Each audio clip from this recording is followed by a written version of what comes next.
introduce my panelists. First of all, Elaine Wary, co-founder of Meebo. Meebo provides web-based instant communication with all the major IM network services. Elaine tells me that they are serving about 60 million messages a day. They're backed by Sequoia, DFJ, and angel investors, including Mark Andreessen, founder of Netscape. She used to work at Synaptics as the manager of usability. She was here majoring in symbolic systems at Stanford, and she plays violin and grew up on a goat farm. I love that. I love that. Right next to me is Jeff Jordan. Jeff, the fellow GSBer of mine, although were you in the illustrious class of 1980?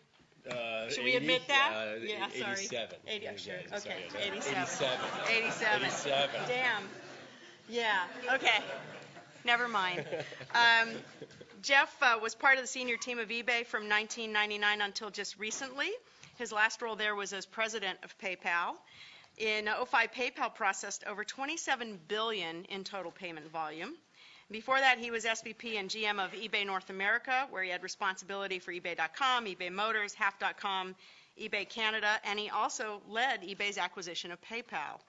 Prior to eBay, he was CFO of Hollywood Entertainment, president of Real.com, spent 8 years at the Walt Disney Company managing strategic planning for consumer products, and served as the CFO of Disney stores worldwide. I bet your kids liked that. At the time, they yeah, did, that would be pretty cool. He's on the boards of Pure Digital and MetaWeb, and BA from Amherst, MBA from here. Chad Hurley, CEO of YouTube. I'm sure you guys probably know that, which he co-founded in February of 2005. YouTube is one of the most highly trafficked websites, serving billions of videos worldwide. As CEO, in fact, I have to tell them a funny story, which is when I was speaking to your PR folks and they asked me if there'd be any press here, I said, well, I don't think so, but you guys should know that within seconds anything you say might be posted and available for millions of viewers. So why are you asking? It's dangerous. Yeah, dangerous. That's why all the cell phones went off. That's right. That's right. That's why we make them turn off their phones. Now I get it. As CEO, Chad oversees business development, marketing, and operations for the company. He created the clean user interface that YouTube is known for, and his vision is to keep the process of watching and sharing videos effortless for everyone. Prior to YouTube, Chad was the first UI designer at PayPal, where he played a fundamental role in the early development of the payment service. He also consulted to the producers of the hit movie Thank You for Smoking, and I definitely want to know about that, although it's not in my question, so somebody else ask about that. He has a BA in Fine Art, Go non-tech majors from Indiana University of Pennsylvania. Mark Zuckerberg. Mark is the founder and CEO of Facebook. Probably don't need to tell you that either. In that role, he sets overall direction and product strategy for the company. Facebook has over 16.25 million registered users, more than half of whom come back every single day. They're the 7th most visited site in the US and the largest photo sharing site in the world. And their users upload 6 million photos a day. And those are just a few of the statistics I got from Mark. They're so remarkable that I could go on and on about them, but those are just a few. He created Facebook while a Harvard undergrad and dropped out, joining the great ranks of other dropouts like Bill Gates in February of 2004. He attended Harvard for 2 years before, and he also was a psychology major, so yet another not technical. Computer science and psychology Were you? major. Yeah. Oh, okay. They told me you were a psych major, so. Oh, well. I don't know who they are. Okay. I'll tell you later. He believes free flow of information is one of his mottos, which he just proved. He still likes Green Day, which worries me because I like Green Day and I thought I was a cool mom for liking Green Day, and now I guess I must be uncool. And his favorite quote is never run out of ammo. So. That's my Facebook profile. Oh, okay. That's really old. Okay, sorry. So no more Green Hey. Day? Yeah. No, I still like Green Day. Good, okay. Yeah. Do you want me to show you how to update your profile? Not hard. It's really easy.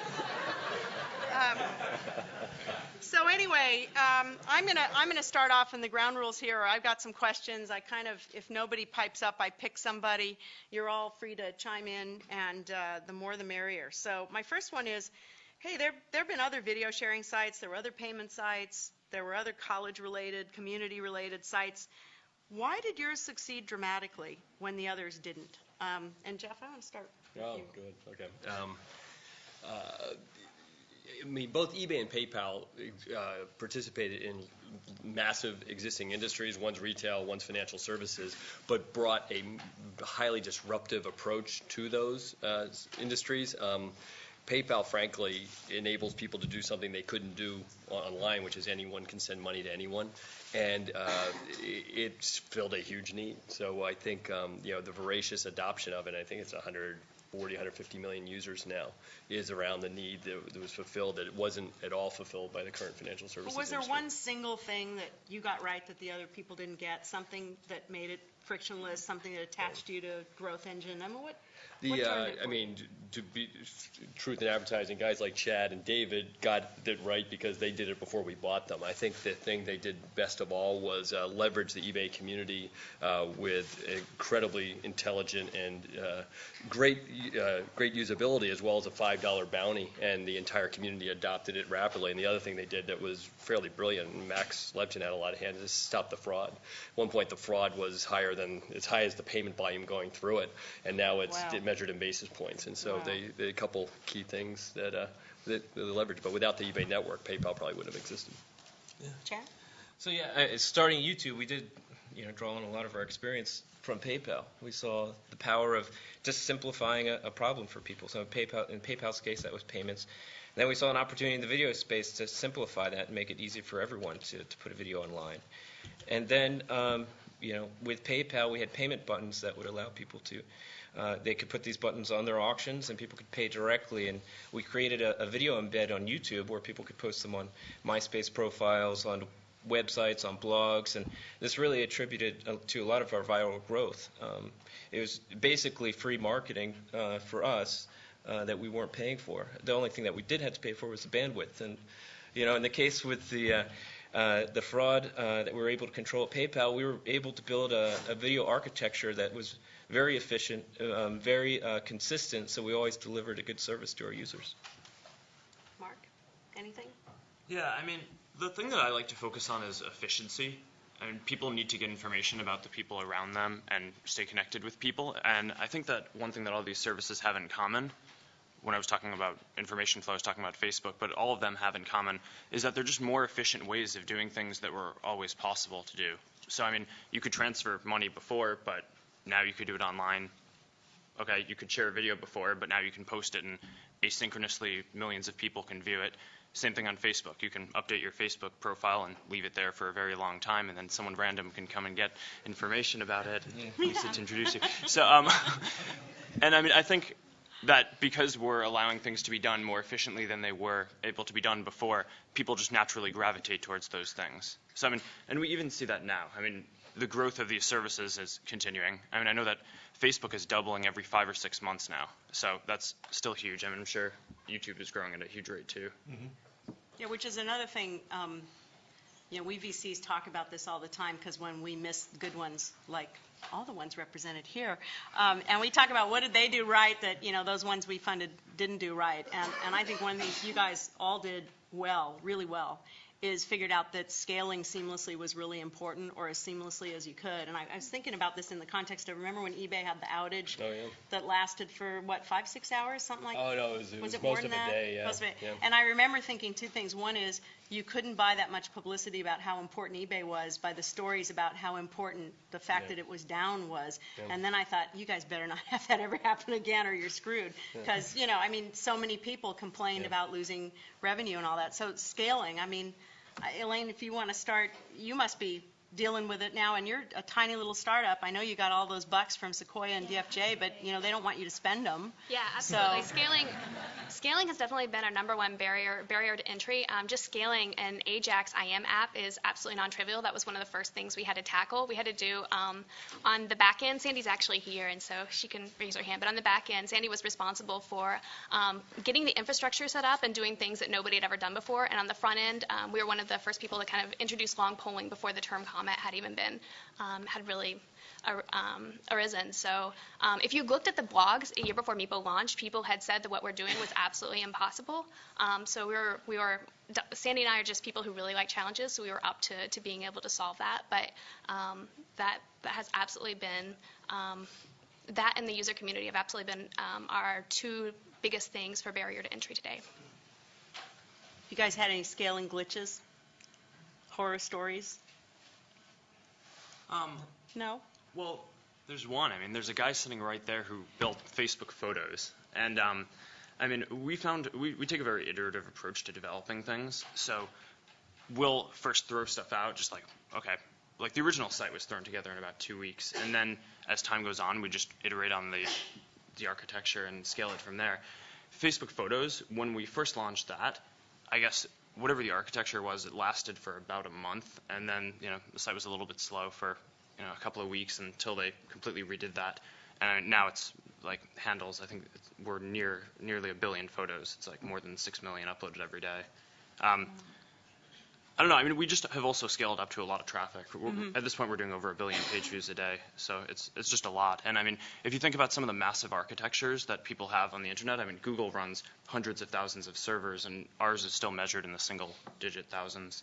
So, I mean, scaling. Yeah, well, clearly, I mean, part of scaling is throwing hardware and throwing cycles at the problem and knowing when to do it. But part of it is the constant redesigning you guys must do with your architecture. I mean, I know people think of a lot of what you do as community being your product, but I think underlying that is a hell of a lot of software that underlies your product. So you must have to manage that, and you must have to evolve it really quickly to stay up with what your users want, and also to keep you ahead of.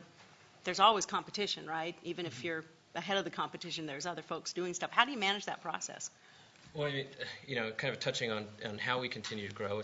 Yes, you want solid architecture, and we've been able to build that early on, so we've been able to scale without any, kind of slowdown. But another thing you really have to be aware of is how the community is using the product, not making any assumptions, and to really listening to the users during the process. So, to us, the community is very important, and the features that we had on day one, we had ideas that a lot of people would use it to post videos on eBay to describe their products or what they're selling, and we just saw our users really using it as a way to communicate and to watch videos and be entertained. So over time we just adjusted the UI, and I think that by itself has allowed us to continue to grow and create a brand that people would use. And Elaine, I mean, you're riding on a bunch of other people's architectures, right? You're knitting it all together. So how do you keep that competitive? I think it's just a methodology that we try something, and if it doesn't work, then we try and either improve it or we look to something else. And we're definitely not trying to reinvent the wheel. Sandy and I were working together with Seth 2 years prior to Meebo, and during that time, we created 2 products that were almost ready to friends and family launch. And during that entire process, we always had kind of that engineering instinct of we wanted to reinvent everything, we wanted to rewrite everything. And over those 2 years, we became much more disciplined about looking to what the community has done. I mean, the two of us cannot even start touching all the things that are in the open source community today. So we just want to be able to build upon that, and also, in turn, eventually be able to give back to that community as well. So I have a couple kids, which is how I learn about what young people are doing on the internet. I just watch what they do. And I knew I'd gotten to my daughter as a venture capitalist when one day she was sitting there and she was playing on Neopets. And she said, Mom, I'm not getting this. And I said, are you having trouble, creating, character? What? And she goes, no, I don't get the business model. And she was like 11. I was so psyched. I'm like, man, oh my God, I'm set. My retirement's going to be paid for. So I think, one of the interesting things is, when I first got into venture capital, it was all about eyeballs, and then eyeballs didn't turn out to be such a good thing to measure, and the ad market went up, the ad market went down, and really, all three of you are not monetizing use of your products per se. So how do you monetize it? I mean, is it all ad? Is it where's it going, and where do you think it's going to go in the future? Any one of you? Well, we want to keep our service free, and we've always felt that way, and we always knew early on that it would be an advertising model for us. And the space that we're dealing with, we are creating a video site and entertainment destination where people will be engaging, and you'll be able to have opportunity to do more brand advertising, which gets a higher CPM online. So, but we didn't want that to slow down our growth initially, so we did keep a lot of advertising off of the site. And I think there's better opportunities to innovate in this space, and we're going to be testing many different ways to have people engage with advertisements because we don't want it to be distracting to their experience. So, of all the companies that we could have been acquired by, Google's been a perfect fit for us because they do that on a daily basis. They present text ads that are relevant to your searches. And we're going to be incorporating that technology into our video experience. And did I read that you're going to start sharing the revenue with the creators? Yeah. And how are you going to do that? Well, it'll be a simple revenue share, how people earn, money on AdSense. We'll be incorporating ways for people to get revenue through ads they show on their videos. I see. Yeah. That's cool. That's cool. Yeah. Yeah, I mean, I agree with a lot of what he's saying. Facebook is also a free service, and we found the need to scale up ad revenue as we've scaled up the company. Right now, we just do a lot of traditional advertising stuff. So, I mean, we have a deal with Microsoft where they sell a bunch of advertising for us. We sell a lot for ourselves in our own products, like Newsfeed, and we have our own self-service products, things like flyers that some of you guys might be aware of. I think eventually where this goes is that the advertising needs to match what people are doing on the site. So it's not one type of advertising that's going to fit every single type of site. I mean, the revenue share that I think you're doing on YouTube seems like a really clever thing to do. I mean, Google's advertising was certainly unique when it came along. And I mean, originally they did that just because, from talking to those guys, because they didn't want to clutter up the page, and they kind of acknowledged early on, like, okay, maybe text ads aren't even as valuable as banner ads, but it turns out that was not correct. But I mean, they did that because it kind of fit the product that they had, and we're kind of working on a lot of stuff like that, and I think that that's sort of where this goes. Cool. Elaine, you're the relative newbie here. I mean, you've started your company a whole 2 years after these guys, and I'm sure the world has changed dramatically in those 2 years. Since a lot of folks are probably going to be starting companies here in the next year or two, anything that you think has changed from the time that these guys got started to when you got started? Yeah, absolutely. I think first off, the startup infrastructure, just technology is cheaper, so it's a lot easier to get things off of the ground, which is fantastic. I think the flip side of that is there are a lot more people who are doing startups today, and a lot more people who are clamoring for bloggers and users' attention. I think as a result of that, I think that there's still the entrepreneurial spirit, and that's absolutely fantastic. But I think that kind of there's this Web 2.0 space, and then some people still have kind of Web 1.0 expectations of massive returns. And I think that probably needs to be tempered a little bit. On the other side, I think that users have also evolved. And so maybe 5 years ago, people, whenever you had a startup, you wanted it to look like Microsoft. You wanted it to look very slick. You wanted it to look very professional. And I think today when people go to sites, they're looking for something that's very different. They're looking for transparency. They expect you to have a blog. They expect you to have a community. And I think that it's through that you have to be able to gain your users' trust a little bit differently than you did 2 to 5 years ago. Cool. Jeff, got a question for you. A couple years ago, I heard the CEO of Nielsen speak, and I was astounded by what she said. She said that the top-rated U.S. television show today, which I can't remember if it was American Idol or 24, but I think it was one of those, has a smaller viewership than the 20th highest rated television show from 20 years ago, which I thought was quite remarkable. And one of our portfolio, the eCast portfolio company, is actually the one that Chris Anderson was interviewing the CEO when he came up with the long tail concept, because we were saying that, our whole database gets played quite a lot more than one would think. One would think it's all the top tracks, but really the spread is quite broad. Do you think that the mass market's dead? And if so, what are the implications on the kind of stuff you've been doing already, or the kind of stuff you might be doing next? Chris is a friend, so folks have been exposed to long tail concept, that a lot of the growth on the net is coming from not the core product that's extensively distributed everywhere, but things are way down the curve. eBay is a long tail company. If you look at a traditional product life cycle, early on it explodes into retail, and then it goes into overstock, remainder, secondary use, and used. eBay is all the things that don't sell in the mall.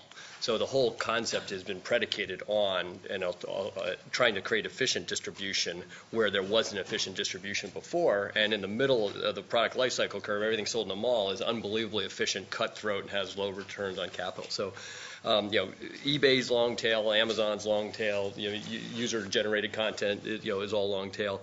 I think it's what the net does particularly well, that because it's access to information and the ability to search and find what's important to people. Taste and availability is increasingly not dictated by a company that's making editorial or fashion choices. It's dictated by the consumer, who can pull that based on the net ability to pull information and pull and to have it be supplied extensively and find the only one of those in the world. So I think the net, why the long tail worked on the net is because it doesn't work in the real world, and the net enables it. So I think a lot of the best and most successful concepts are taking advantage of this in their relative industries. It's just the informational power and the searching power of the net.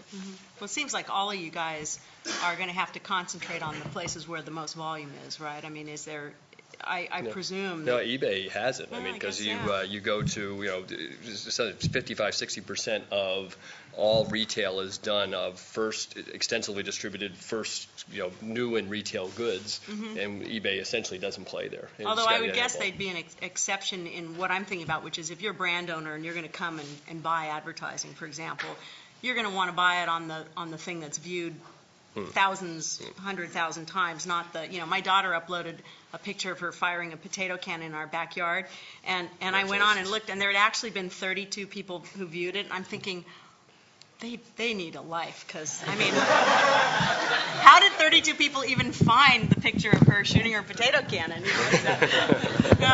I'm just wondering, as you start to monetize this and revenue share, is there something you're going to do to make sure that there is interesting content, or is there some benefit or some difference you're going to have for the top performing assets?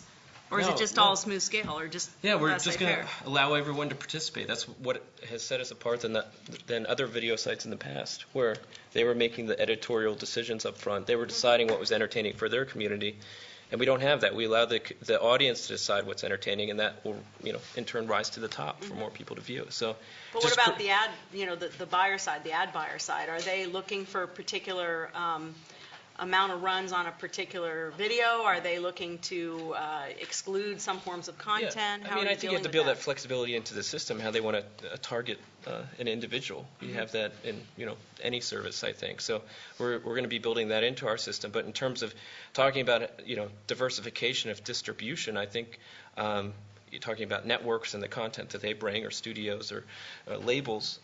It's just what's happening because people are spending more time in different places. TV ratings are going to go down because you have DVDs, you have more movies, you have pay-per-view, you have the internet. So they just need to reach out, just like advertisers reach out to more places to reach their audience. Any other comments on that? Yeah, just back to the mass market, whether it's dead, I don't know, just from a social perspective, whenever I'm talking with all of my friends or just people in my close peer circle, we've all seen the same kind of, Star Wars kid videos. We've all seen the same, OK Go videos. Just from, looking around, everybody always seems to be consuming the same things. We all seem to be paying attention to the same blogs, to the same kind of news sources. And I think that kind of... I think that's why you've seen so much attention being placed on feeds and aggregators recently, is because everybody seems to be consuming. I go to my computer, I sit down, and after 20 minutes, I feel like I've consumed everything there is on the internet during that time. And I know that's not the case, but I don't think anybody's really been able to solve that problem of looking for kind of niche things, or when you don't have a targeted search, how do you find things that are just interesting? I'm just laughing because my kid said to me a couple weeks ago, I told him, I never prevent you guys from watching TV, because honestly, when I was a kid, I watched a ton of TV. And I turned out okay, so, you guys can watch as much TV as you want. And my little one, I'm not kidding, she was 8 at the time, she said to me, Mom, honestly, when you were a kid, the world only knew so much. So pretty much by 3 o'clock, they were done telling you everything. And now the world knows so much more that they can keep us busy all day at school, and we're still not done. So I think it is interesting. I share that. I get overwhelmed, 20 minutes of news feed, and I just can't read anymore because I'm dead. But the flip side of that is I always feel like there's more. You get such depth out of any topic you want to go into. You can just find an infinite amount of material on it, which is tough. So speaking about that, you guys all of us live in the sort of primordial soup of the next startup and the current hot trend and who got funded and who got bought out and how much happened. For each of you, I'd love to hear what you think the smartest one is, what's your favorite thing to use, or your favorite site, or your favorite company, the one you really admire for what they're doing. And the flip side of that is the one you'd run screaming from the building if they made you invest. I mean, what's your, and you don't have to answer this, but, is there a trend that you think is just being way overhyped? Is there, your turn-ons, your turn-offs? I mean, which are the ones? Jeff? Well, I'm unemployed, so anything looks good now. And yours? That's one. There's the second half. Worst? The worst? That's it. I will, no, I'll come back. Okay, all right. Yeah, let's do best. Let's do best. Best? Well, Google.com. That's a great service. Yeah, that's a good service. It's going to be big. Yeah. Yeah. No, I think any service that helps people find information, like a Technorati, helping people sift through the amounts of blog data that's out there, anything is a good investment. Mm-hmm. That's one of ours. Thank you. Give you a little shout out to Thanks. Technorati. Thanks. Elaine? I guess I'm a sucker for the sites that have put in, I don't know how to put this, have put in enough hooks so that the user community can just own the site. And so I think examples of that are like eBay. eBay just allows people to customize their site, to own it. I think another example of that is Craigslist. I think another example of that is, of course, Facebook and MySpace. But those are the things that really get me excited. I think that Wikipedia is by far the coolest thing. Yeah, it's I mean, pretty I think cool. that there are, like, the whole trend with all of these things is that instead of just having one source where information is pumped at you, you have a lot of different sources that come together to produce the solution or the answer or the article if you're on Wikipedia, or the answer to the question, what's going on around you with all my friends if you're on Facebook, or what are interesting videos if you're on YouTube. I mean, in a lot of ways, a lot of these services do the same thing, but I think it's because of the amount of liquidity and the number of people using these services and the ease of information flow that can be possible. Mm-hmm.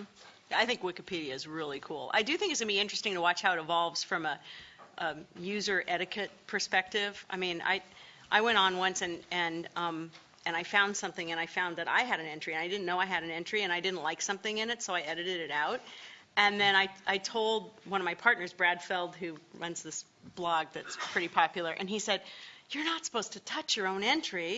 And I said, "Well, how am I supposed to know that?" And he's like, "You're going to get in trouble. You're going to get kicked out for doing this." And nothing ever happened to me, so I think I might go and actually improve it a little. Now that I know. Yeah, now that I know. So Ms. Rosen said at a conference today.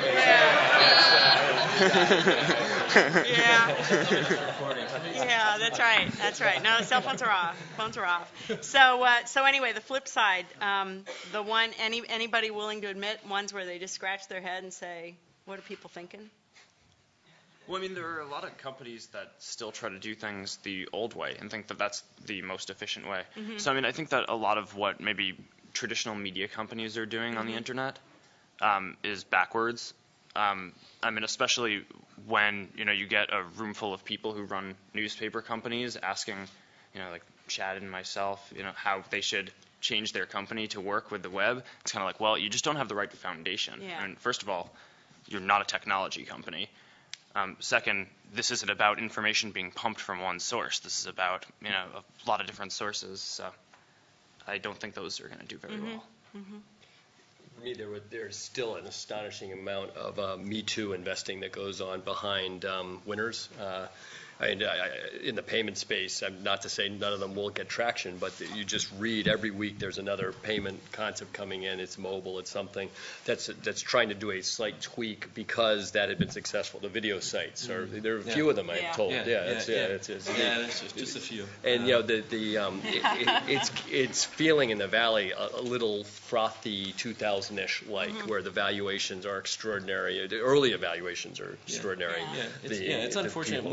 More companies are started with kind of original ideas. Well, I also think it's one of my pet peeves as a venture capitalist is when you get pitched a lot of things that entrepreneurs believe that because it doesn't exist today, it's never going to exist, and they really don't anticipate that companies are going to be doing those things. I remember looking at one that was a video, a handheld video player like 2 years ago, and I said, I bet Apple's going to do something in this space. I mean, it's not hard to figure out where a lot of these companies are going, and I've just been surprised that I kind of say there are two kinds of entrepreneurs. There's the eternally optimistic who never does any due diligence on what else might be out there, right? They just get an idea and they go. And it's always so awkward. You're sitting in a meeting with them and they're telling you their idea and you go, have you ever seen XYZ.com? They go, huh? You type it up and it's exactly what they're doing. It's already there and they don't want to see it. And then the other ones are the totally paranoid who are constantly coming, and it's sort of, in some ways it's better to be paranoid than optimistic. Maybe you got to be both, but there is a lot of Me Too going on. So, I'm sure there's a lot of budding entrepreneurs in the audience, and so before I turn it over, I want to ask a couple, more the human side of what y'all are doing. So the first one is just, what tools do you guys do to do your job? I mean, what are you most relying on yourselves to do your job? When you used to have a job? So right now it's the refrigerator, the mountain bike, TiVo. TiVo, big one, yeah. No, that's my kids. No, it's actually funny. It's really funny as your kids consume differently. My kids, instead of wake up in the morning, my son sprints to YouTube and just starts. And on a Saturday morning, if you let him, he will spend 6 hours. And it's just what I used to do on network TV. He does. It's so fun to watch. My kid is on World of Warcraft about 25 hours a week. RuneScape. Yeah. RuneScape, Guild Wars. Yeah. Do any of you guys use email, or is that just what old people do? Yeah, I use email, but it's hard Yeah. to really stay up on it. I mean, the amount of email that you use, it's better to receive an instant message, Amigo, or to receive a call just on your cell phone. Yeah. So. Anything else? Any other tools you like? No Excel anymore, right? I think that probably one of the most important things is just to do your job, is just surrounding yourself with really good people. And so I think hiring practices are far underrated. Just make sure you know what you're going to ask, have your good questions all figured out from the get-go. I mean, for the technologies we all have that wire you all the time have some unintended consequences that are just, when you're running a global business and with lots of people, something's always going wrong around the clock. So a good friend of mine who worked at one of your new company's main competitors used to keep his BlackBerry under his pillow. Yeah. And, the thing buzzes, so it's 3 a.m. and it's buzzing away. And you're like, why are you doing that to yourself? But you're expected to always be on, the 500, 600 emails a day, the cell phones, multiple cell phones ringing. Yeah. It's harder to get work done. Well, that's what I used to say. When I worked at Apple, I said, the sun never sets on a problem that I seem to need to solve, right? Because you get up and you'd have all your email from, the other parts of the world. So it is really hard. And the other thing I've noticed, even personally, I've noticed that last night I noticed my family, we're all sitting around and we're sitting in a really small room and everybody's got a laptop on wireless and we're all sitting there talking, but everybody's doing, and that's kind of how our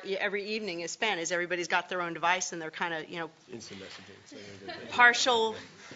Constant partial attention, I think is what it's called now, Mark? And I think in what we do, we kind of think about the massive population of people using these services as a tool for producing more information. So, I mean, take the photos example.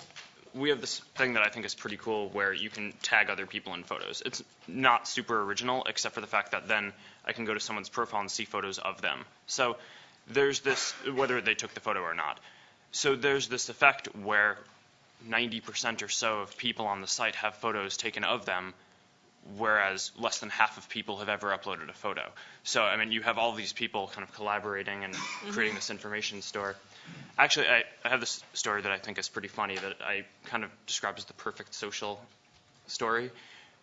When I was making Facebook during my fall semester of sophomore year in college, I was doing it while I was supposed to be studying for finals. And there's this class, Rome of Augustus. It was an art history class that I hadn't really gone to all term because it was art history. And I'm a computer science major.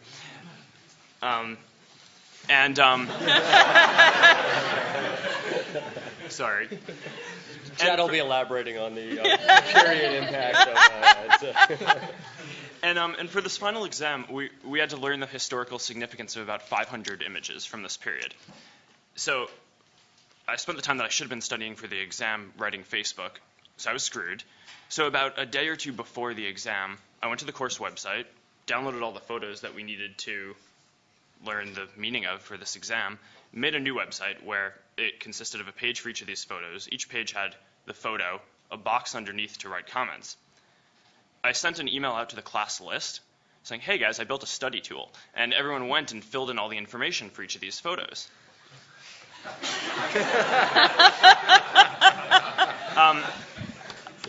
So I got an A in that class. But I mean, I think that that's really not that different than anything that anyone else here is doing. I think that that's really similar to what Wikipedia is doing.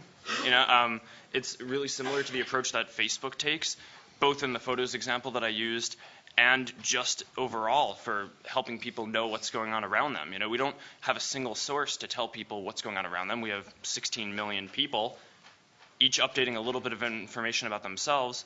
A person specifies what their network is, and now they can log in and quickly get a sense of what's going on around them. So that's our tool. Yeah, that's pretty cool, actually, and I think there are some really interesting things we're going to see over time, like the eCast network, this jukebox network. We don't monetize this yet, but one of the things that has occurred to us is on any given Saturday night, we know what's playing in 10,000 bars across America, most of which are skewed towards the 22 to 25-year-old.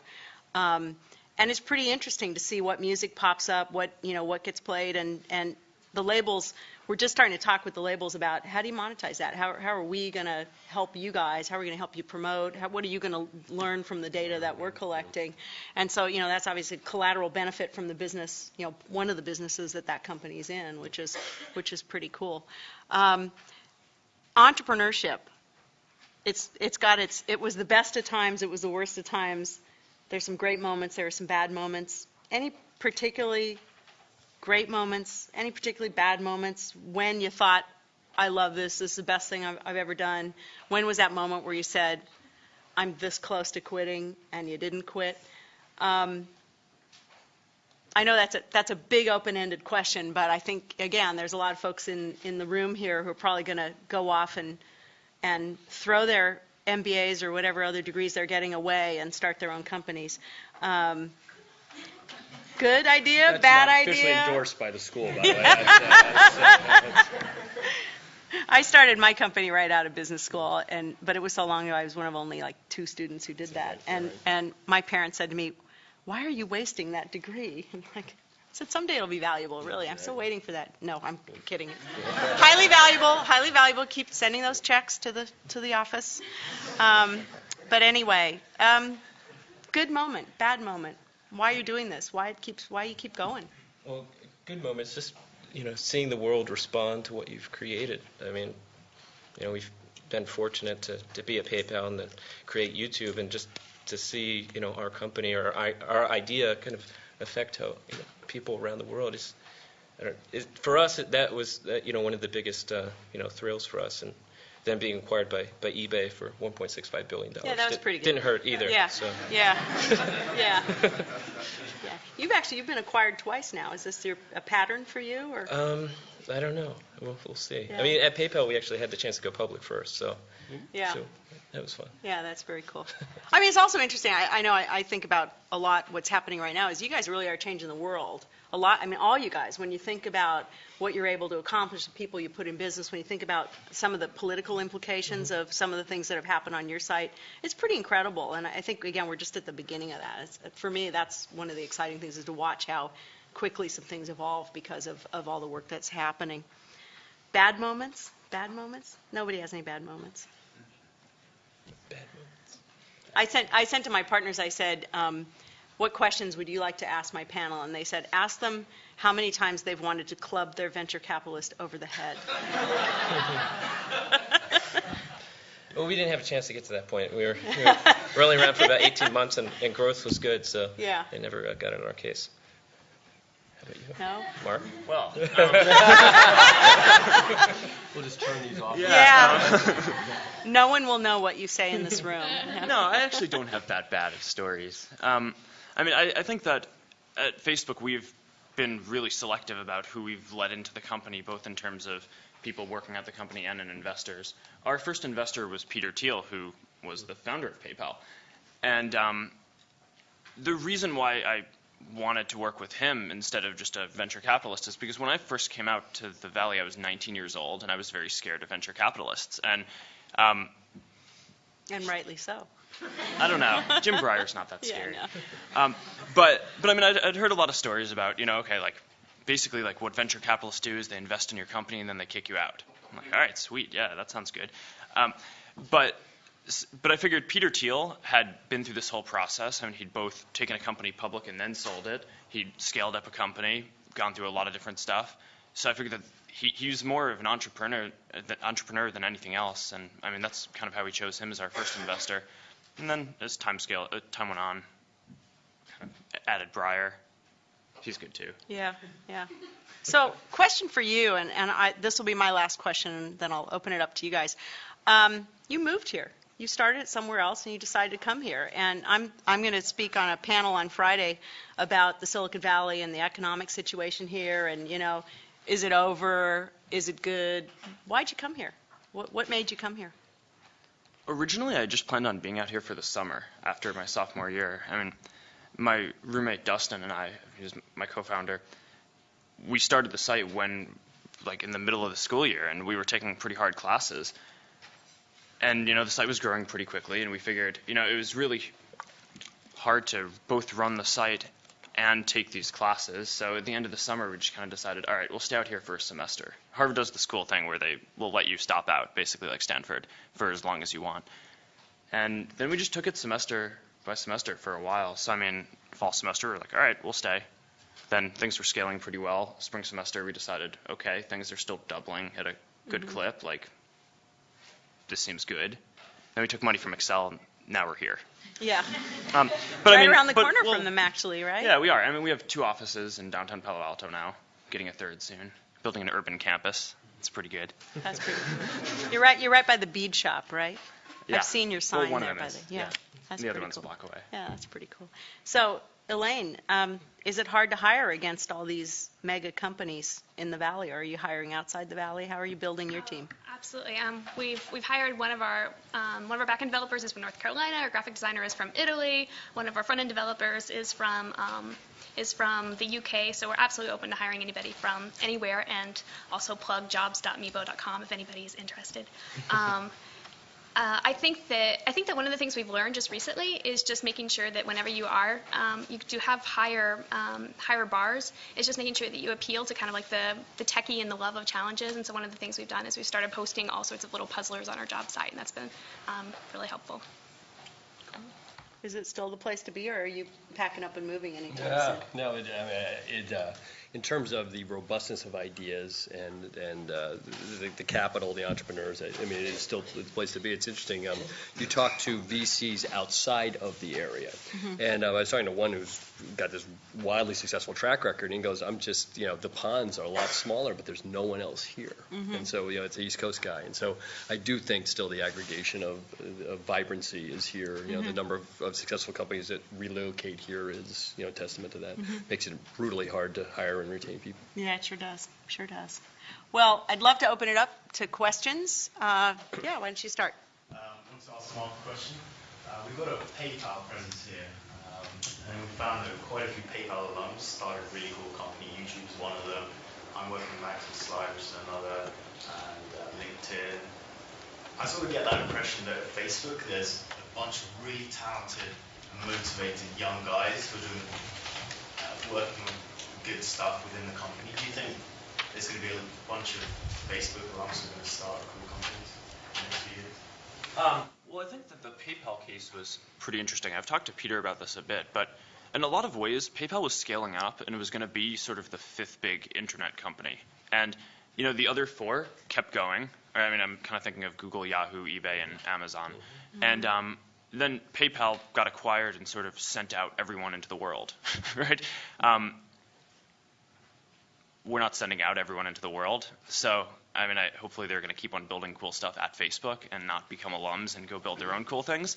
But there are some people who have left and are successful. I mean, for example, Steve Chen, your co-founder, worked at Facebook, and from what I could tell, was probably thinking about YouTube while he was there.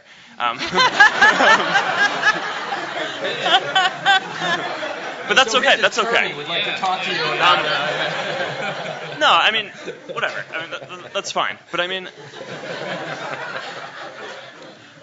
But I figured that was a relevant answer to your question. You know, as a side point, have you noticed that like there's more connections just among the members of this panel than there are in like your average daytime soap? So, which is why I know what you guys all do during the day. So, it is interesting. It's like never piss anybody off because, well, you can see why. So, interesting to keep all those connections open. Questions? Yeah.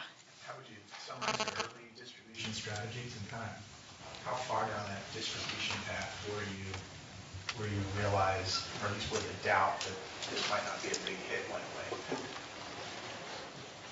Just making it open, allowing people to grab payment buttons, allowing people to grab embeds, allowing the communities to spread by word of mouth what you're doing, your brand. So, you know, on the embeds we had little watermarks. We still have little watermarks for YouTube, so we wanted to expose that to people, and just by giving them a free service, in turn they're spreading the word. And we sort of had the opposite approach. We slowed down growth quite a bit. I mean, when we were in college, we had no money, so we literally rented a server for $85 a month, and we put ads up against that because we didn't want to lose $85. So, I mean, as we made money off of that, we just started renting more servers and launching more schools. And early on, it was just available at Harvard, right? And everyone at Harvard was using it within a couple of weeks. And then we started getting emails from people at other schools asking for us to launch the service there. And, you know, Dustin and I didn't know if we wanted to spend our time working on this. We wanted to make sure that this was a really good thing before we invested a lot of time in it. So we launched it first at 3 schools that already had online communities, which were Columbia, Yale, and Stanford. And when it kind of went through those really quickly as well, then we were like, all right, this is probably going to scale. So then we started launching it at a bunch of other places. Yeah. I mean, from there, it's just been mostly viral and word of mouth. Yeah. And we didn't have any expectations either. We thought this would be a cool project to work on, and we had an interest, and we saw an opportunity to potentially help people with video. So we just kind of rolled it out there on some servers we were just hosting, and just kind of saw how people were reacting to it. And, you know, over a few months of just kind of working on it on our own, we saw an opportunity, but, you know, we weren't necessarily setting out to create a large company. So. And I mean, increasingly, if you look at these companies and the big 4 or whatever we call them, every one of those just took off from inception, wildly quickly. Skype, wildly quickly. And given you can now start a company, you know, your infrastructure and your costs can be a lot lower. You know, this whole concept of getting something out, you know, often pre-venture round, and, you know, if it fits a need, then that is at a stage of development where people just seem to be finding it. And, you know, and the astonishing, you know, eBay and Yahoo and Google all grew in user base about the same time at this incredibly meteoric rate. Well, the net's so much more developed now, and things. So Skype actually grew like that, and I'm sure these guys, you know, are the same kind of thing. But it wasn't like none of these had long burn-in cycles. It was immediate demand, and so if you can get it out there and tap into whether that demand is there for your product, it becomes pretty clear pretty fast. And all of them were really capital efficient, except for Amazon. Except for PayPal. PayPal was not capital About $250 million. Whew. Lots of $5 bounties to users, and about $100 billion Wow. of fraud losses. So PayPal went through Wow. $250 million of Mr. Mertz's money. Yeah. You know, it came out okay for him. Yeah, it did. So, He's still pissed off I about worry it. about him. Yeah, I do. yeah. I do. Yeah. Yeah. Jack, can you talk about why you decided to sell your business? And Mark, can you talk about why you decided not to recently? Yeah. Well, for us, we were growing so quickly, and we still are. And, you know, we had some decisions to make. You know, what did we want to do? But we didn't want the service to suffer because we weren't able to get the resources we needed, and we didn't want our community to suffer. So we had a good relationship with Google, and it was an opportunity for us to really accelerate development with what they've had in place. And, you know, at the end of the day, that's really what helped us decide that this would be a good move for us. So, yeah, things could really get better instead of slow down for a while before we brought more people on board. And, yeah, so I think it's worked out for us, and you know, in turn, in the future, our product's going to be better for it. Yeah, I mean, whenever you choose not to do something like that, there's obviously risk. But, I mean, I think if you're looking at the data that we're looking at, where, I mean, the user base is doubling every 5 or 6 months, we launched this product newsfeed in September, and engagement pretty much doubled in one day, right? And it just hasn't gone down since then. We're also looking at the fact that, user engagement on this site is higher than it is on pretty much any other site on the internet. There's no reason why the user growth won't continue to scale. It's starting internationally now as well, right? And we haven't even localized into other countries so that it's available in a lot of other languages. Right now it's just growing. So, the way we're looking at it is that there's no reason why in 2 years we won't have hundreds of millions of users. So, and advertising revenue is scaling really well too. So, it's possible that it was a bad decision, but I don't think it is. Great. Yeah. Most successful internet companies in the beginning see some modest, steady growth, and then, as you mentioned, this takeoff. Can you elaborate on the time in which your company, you saw the traction or the viral marketing working and just things taking off? And what do you think the main reason was? Was it some externality? Was it a bunch of things coming together that all of a sudden things started fitting and people started inviting others? Can you elaborate on that moment in time if you had a specific moment? I think it's creating a strong brand around what you're doing. So as it virally spreads, people understand the service that you're providing, and then for the growth to continue, just to be able to provide a consistent service and experience to the users. So with our architecture, we were able to provide that. In terms of continuing that growth and when it actually happens, I think we didn't know what to expect. We thought when we were serving 1 million videos a day that that was unbelievable. How could we grow anymore? And every time we would plot out a point of where we would be in a few months, we were always exceeding that, and it's still kind of the case today. So, you just never know what to expect, and I think just to get it out there without really setting the bar too low, that you'll be successful in creating a great product.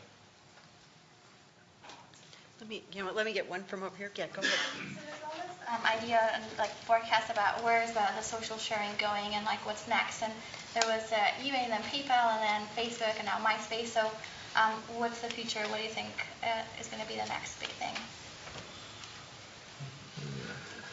I know what it is, but I'm not going to tell you. Exactly. That's really funny because when they told me that was kind of the topic for this panel, and I said, we're going to have the brightest minds in that get up here and tell a bunch of you guys what the greatest, talk about, talking in front of the competition, there's just no way, so. We're having a PayPal alumni meeting afterwards.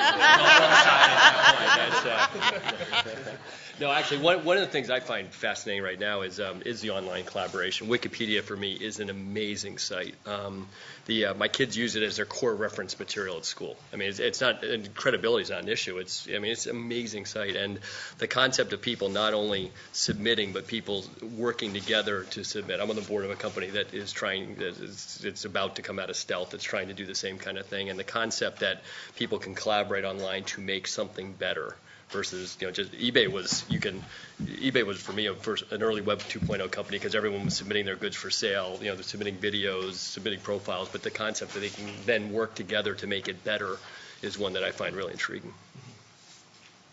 Yes. All of your sites have network effects, making your user base an extremely valuable asset. That said, all of your sites have also grown extremely quickly to have this huge base. So my question is, how worried are you about other competitors coming in, and how sticky do you think is the relationship with your customers?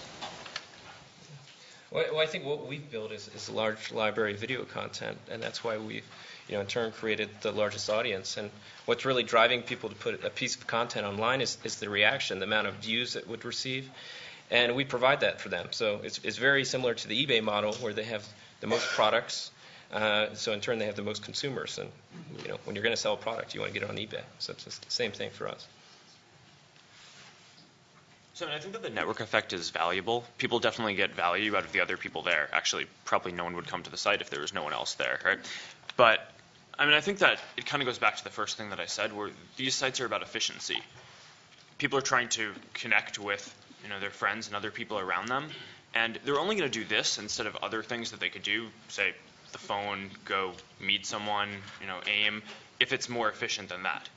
So the same applies for things that would be potential competitors for us. And right now there are other sites that are social networks, right? MySpace is huge, and we're growing a lot into their user base now. So I mean, the network effect would suggest against that, but I mean, if you're a more efficient entity for, you know, that type of information flow, then I think that that's just like what you need to focus on.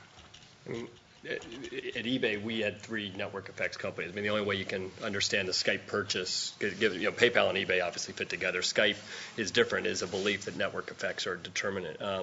And, you know, to date, any site, almost every site that's developed a real network has maintained that network over time.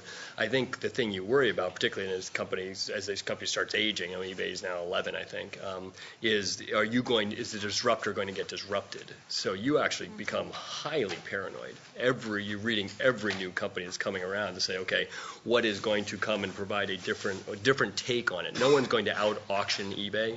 And I don't think anyone's going to out-payment PayPal and for what they do, but you're wildly paranoid about what, you know, a new take on what that could be. And as a result, I mean, Andy Grove's only the paranoid survive. I think in these cases, you have to really be looking over your shoulder.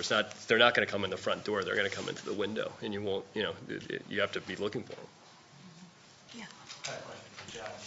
What impact will some of these digital rights and copyright issues have on YouTube going forward? Yeah, well, I think you know, we have to work with the industry to create a solution that works for everyone. We're not the only ones dealing with these issues.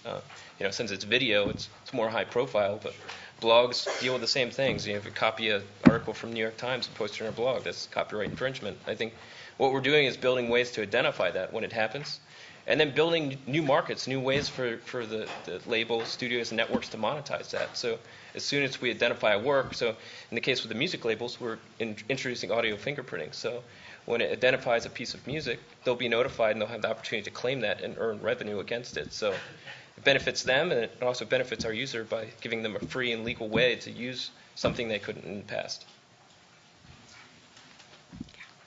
Mark, you referenced on a couple of occasions the importance and efficiency in creating concepts that fill everyday client or everyday consumer needs. And you know, you all have cool companies, YouTube, that, you know, and Facebook that have a big consumer interest need. But how important was first mover advantage in filling you know, this space for any of these, or early entry into your space and the success of the company?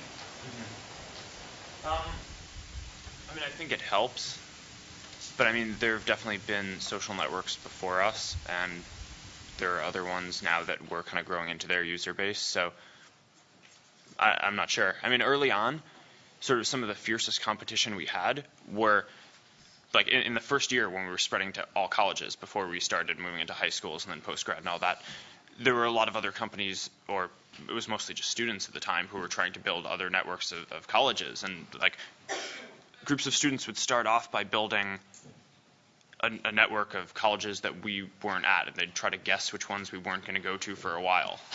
And I mean, we just knocked all of them off. And I mean, I have to think that it's because our product was just more efficient. I mean, having a lot more people is definitely useful, but you have to leverage that too, right? And I mean, I think that we rely a lot on, you know, good product design in order to be able to leverage the amount of information that different people are putting into the site so that people can get information about, or get good information and get value out of that.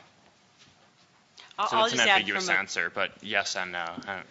I'll say from a VC perspective, I actually think first mover is way overhyped in terms of you really need to back the best company, the one that really meets the user need. And a lot of time, first mover are people who think of themselves as the target market and build something before the market's ready, before the technology's ready, before the critical mass comes together, the things that actually can make it work. It's really dangerous to try to come in and say, you know, we see this too, I'm going to be bigger, better, faster. I'm going to be 10% better. And you can't venture back a 10% better company, right? That doesn't work.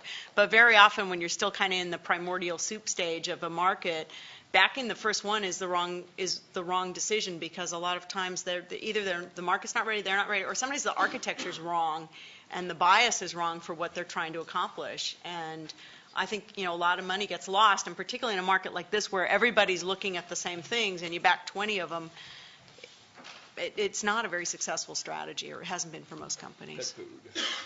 Go ahead. The pet food. Yeah. I mean, just, it was, about 8 years ago, $200 million went after pet food.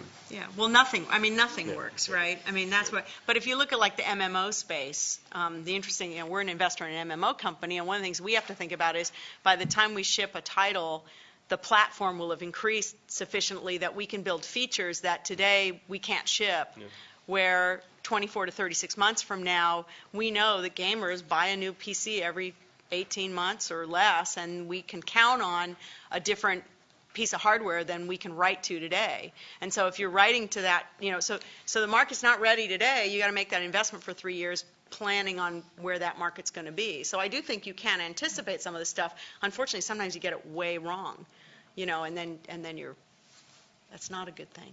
Yeah. A lot of Web 2.0 companies are, in some sense, in the search business, right? It's about finding information I'm looking for. But they do that by also being in the content accrual business. And so far, people have been willing to allow single companies to accrue ownership of their information.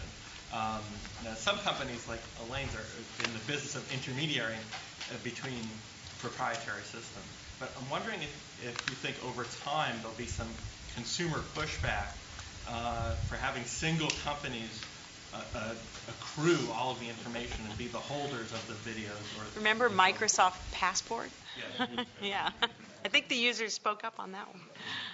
Yeah, I mean, we're just hosting the video content for the users, and they can remove it at any time. We're not taking any rights. We're not trying to collect this and sell DVDs or something down the road. It's just we just view ourselves as a hosting service that provides a service. So to the extent that we can provide the best service for people, we feel it's good for our users. Do I have time for one more? Quick. Rick. You guys are saying that clean interface trumps feature set. Is that true? I think it's a combination. I think you want an efficient interface. You don't necessarily need the prettiest website to win in this space. You need something that actually just works, and the technology on the back end just goes hand in hand with that. I think the other trick to that, Meebo first launched and we had absolutely no features. We didn't have the ability to do add buddy, remove buddy, anything. We just launched with a clean, simple interface and then asked users what they wanted. And we thought the first feature that they want would be add, remove buddy, but we were wrong. And it ended up being Jabber support, encrypted passwords, and emoticons. And we would have never, ever suspected that. So I think having a really clean interface and then not trusting your own intuitions about what features you think they need, but listening to the users is absolutely key. I think the two go hand in hand. Some of the best innovations we've had at eBay and PayPal that weren't seamlessly integrated in the user interface were DOA. And the key there, and we call it getting it in the river. There's raging river of traffic, and if you put it properly in a good feature into that river of traffic through a good user interface, it was adopted, wholesale. Buy It Now is now a $20 billion business. Because it was seamlessly integrated into that flow of traffic. So things like, I think the two go hand in hand, and both are necessary to have it work. You have a great feature set. If people can't find it and can't use it, it's not in the flow, it doesn't matter, and vice versa. Great. Well, we're out of time. With that, I want to thank our panelists, and thank you all for coming.